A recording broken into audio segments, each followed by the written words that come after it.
नमस्कार मुलांनो, welcome back to our YouTube channel. मॅथमॅटिक्सचा पार्ट तर संपला. M1चा पेपर झाला, M2चा पेपर झाला. आता मेन खिलाडी येणार मार्केटमध्ये सायन्स. त्याचा पहिला पेपर म्हणजे सायन्स 1 जो की आहे 11 तारखेला आणि हातामध्ये फक्त 1.5 दिवस आहे. त्या 1.5 दिवसामध्ये आपल्याला प्रिपरेशन करायचं आहे.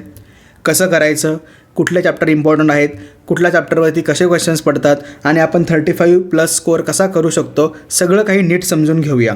आता या 1.5 दिवसामध्ये सगळ्यात मेन गोष्ट काय राहणार आहे तर कुठले चॅप्टर इम्पॉर्टंट आहेत ज्यांना एकदम बेस्ट लेवलला करायचं आहे, कुठले चॅप्टर मॉडरेट आहेत त्यांना नॉर्मल लेवलला करायचं आहे, कुठले चॅप्टर आपण स्किप करू शकतो आणि बेसिकली या 1.5 दिवसांमध्ये कसं बेस्ट प्रिपेअर करू शकतो आणि आपण आपलं आउटपुट अचीव करू शकतो, सगळं काही या व्हिडिओमध्ये सांगणार आहे. नीट व्यवस्थित समजून घ्या म्हणजे तुमचा 1.5 दिवस एकदम व्यवस्थित जाईल, प्रिपरेशन व्यवस्थित होईल. बघा, सुरुवातीला पेपर पॅटर्न बघा. पहिला क्वेश्चन येतो A, choose the correct alternative. MCQ असणार आहेत. क्वेश्चन 1B त्यामध्ये odd man out, correlation, match the following, true false, answer the following असे झाले क्वेश्चन 1साठी 10 मार्क्स. नंतर 2 मार्क्सचे क्वेश्चन नंबर 2 त्याच्यामध्ये 3 पैकी 2 गिव्ह रिझन तुम्हाला लिहायचे आहेत, एकूण 4 मार्क्स असतील. नंतर question 2B answer the following 5 पैकी तुम्हाला 3 प्रश्नांची उत्तरं लिहायची आहेत, एकूण 6 गुणांसाठी. त्याच्यामध्ये डेफिनेशन लॉज एकदम बेसिक विचारले जातील, डिफरन्स बेसिक असेल, रिॲक्शन डायग्राम बेस्ड क्वेश्चन. आता ह्या ठिकाणी जे क्वेश्चन्स असतील त्याचं आन्सर 4-5 पॉईंट्समध्ये आपल्याला लिहायचं असतं. मग त्या टाईपचे जे क्वेश्चन्स असतील ते सगळे आपल्याला 2 मार्क्सच्या कॅटेगरीमध्ये दिसून येतील. नंतर question number 3 most important question असणार आहे आपल्यासाठी. ह्याच्यामध्ये एकूण 8 क्वेश्चन असणार आहेत आणि 8 पैकी आपल्याला 5 प्रश्नांची उत्तरं लिहायची आणि मार्क किती असणार आहेत 15. म्हणजे एक प्रश्न झाला 3 गुणांसाठी. आता ह्या ठिकाणी कुठले प्रश्न येतात बघा, मोस्टली डायग्राम बेस्ड क्वेश्चन्स असतील. डायग्राम दिलेले असतील, डायग्राम आयडेंटिफाय करायचं असेल, डायग्रामचा यूज सांगायचा असेल, डायग्रामचं वर्किंग सांगायचं असेल, डायग्रामचं फंक्शन सांगायचं असेल, अशा टाईपमध्ये क्वेश्चन येऊ शकतो.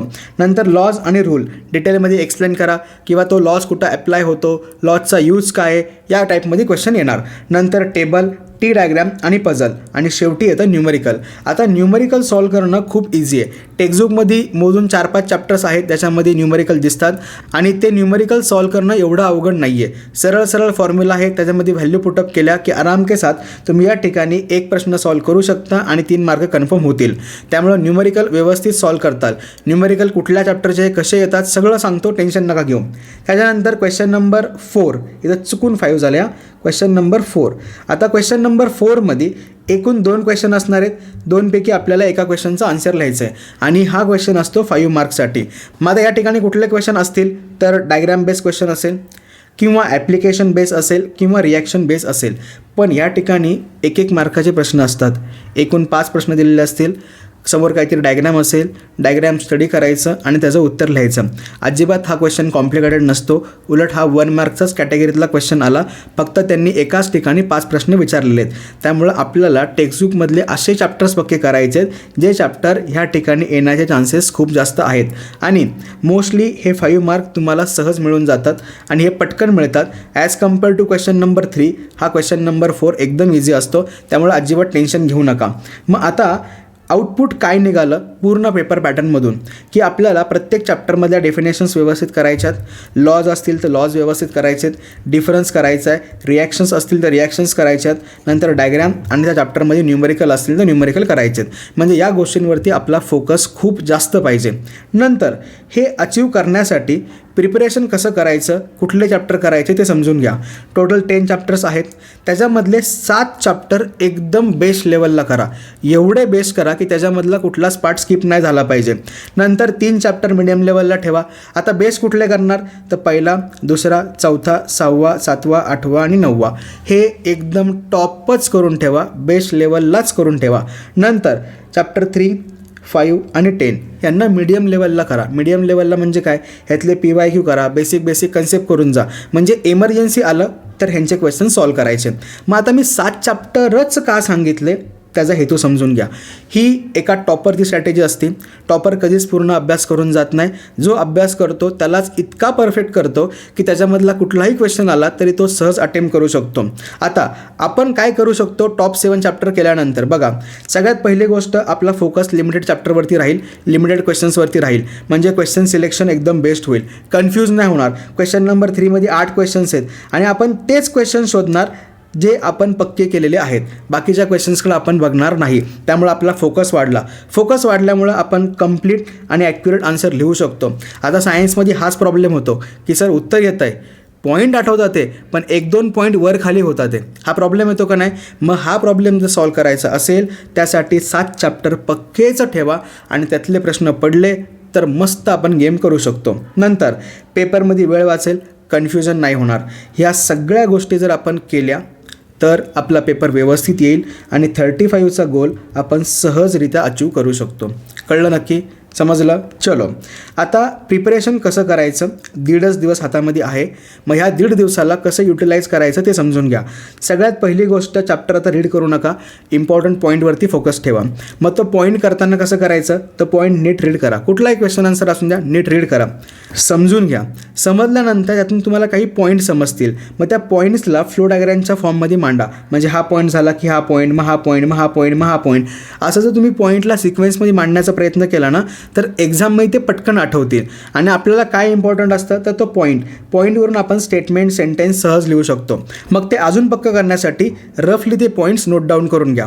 कळलं? नक्की समजलं? नंतर डेफिनेशन आणि लॉज ह्यांच्यामध्ये आपण चेंजेस नाही करू शकत. जसं डेफिनेशनमध्ये लिहिलेलं आहे, लॉ जसा आहे अगदी तसंच लिहावं लागतं. आपण वर्डिंगसुद्धा चेंज नाही करू शकत. मग त्यासाठी त्यांची रिव्हिजन जास्त झाली पाहिजे. 3-4 टाईम्स रिव्हिजन करा. आता काही बेसिक चॅप्टरमध्येच तुम्हाला लॉज दिसतील, बाकीच्या ठिकाणी तुम्हाला लॉज नाही दिसणार. त्यामुळे ते लॉज नीट करून ठेवताल. नंतर न्यूमेरिकल्स हा आपल्यासाठी हुकमी एक्का असेल. न्यूमेरिकलच्या जीवावरती 3 मार्क आणणं एवढं अवघड नाही आहे. फक्त फॉर्म्युला बघायचा, त्यात व्हॅल्यू कशा पुटअप करायच्या हे कळलं की आराम के साथ तुम्ही न्यूमेरिकल सॉल्व करू शकता. समजलं? नक्की? चलो, मग आता 1.5 दिवस हातामध्ये आहे. ह्या 1.5 दिवसामध्ये कसं प्रिपरेशन करता येईल? बघा, आजचा तुमच्याकडे अर्धा दिवस आहे. या अर्ध्या दिवसामध्ये जे मी इम्पॉर्टंट चॅप्टर वर सांगितले ना त्याच्यातले 3 चॅप्टर पक्के करण्याचा प्रयत्न करा. 3 झाले. नंतर एक इझी चॅप्टर करा. म्हणजे जो मीडियम लेवल सांगितलं ना त्यातला एक इझी केला तर तुम्ही आजच्या आज 4 चॅप्टर संपवू शकता. म्हणजे लोड आजच्या आजच कमी होऊन जाईल. बघा, जवळपास 40% सिलेबस जर आज कवर झाला तर उद्या रिमेनिंग जो काही राहिलेला आहे 60% तो कवर करता येईल. सोबत रिव्हिजनसुद्धा मारता येईल. मग प्रिपरेशन करताना इम्पॉर्टंट टॉपिक मी नेक्स्ट व्हिडिओजमध्ये सांगणार आहे. ते सगळे इम्पॉर्टंट टॉपिक कुठल्या इयर्सला आले होते, PYQ सगळं मेन्शन करणारे तो व्हिडिओ ह्याच्यानंतर येईल. तो नीट बघून घेताल. तेवढेच टॉपिक बेस्ट लेवलला करून घ्या. नंतर आपल्याला एक्झाम ओरल द्यायची का? नाही, रिटर्न एक्झाम आहे. त्यामुळं ते सगळे इम्पॉर्टंट वर्ड्स जे तुम्ही क्वेश्चन्समध्ये आन्सरमध्ये बघणार आहात ते नोट डाऊन करून घ्या. म्हणजे एक्झामच्या वेळेला आठवेल. नंतर उद्याचा दिवस फुल डे आहे आपल्याकडं. त्याच्यामध्ये रिमेनिंग चॅप्टर आणि त्यांनासुद्धा याच प्रकारे प्रिपेअर करायचं आणि त्यांची रिव्हिजन मारायची. प्लॅन समजला? कसं करायचं कळलं नक्की प्रत्येकाला? आता नेक्स्ट व्हिडिओमध्ये इम्पॉर्टंट क्वेश्चन्स येतील. कुठल्या इयर्सला आले होते हे तुम्हाला पक्कं होईल. टॉपिक तुम्हाला समजून येतील. म्हणजे आपलं प्रिपरेशन एकदम व्यवस्थित होऊन जाईल. समजलं? प्लॅन समजला? पेपर पॅटर्न समजला? 7 चॅप्टर का पक्के करायचे ह्याची देखील आयडिया आली. आणि 7च चॅप्टरवरती फोकस ठेवा. त्यांनाच बेस करून जावा. म्हणजे तुम्हाला परवाच्या पेपरमध्ये काहीच अडचण नाही येणार आणि ही गोष्ट तुम्ही सहज अचीव करू शकता. बघा, 7 चॅप्टर ही टॉपरची स्ट्रॅटेजी आहे आणि टॉपर त्याच पद्धतीने अभ्यास करतो. मग आपल्याला पण जर टॉपर बनायचं असेल तर प्लॅन तसाच एक्झिक्यूट करावा लागेल. कळलं? नक्की? चलो, व्यवस्थित प्रिपेअर करा. काही डाऊट असेल तर कमेंट सेक्शनमध्ये नक्की विचारा. आणि नेक्स्ट व्हिडिओ जो येणार आहे इम्पॉर्टंट क्वेश्चनचा तो देखील व्यवस्थित बघून घ्या. टेक्स्टबुकमध्ये मार्क करून घ्या. म्हणजे प्रिपरेशन पटपट होऊन जाईल. कळलं? चलो, व्यवस्थित प्रिपेअर करा. Bye bye, all the best.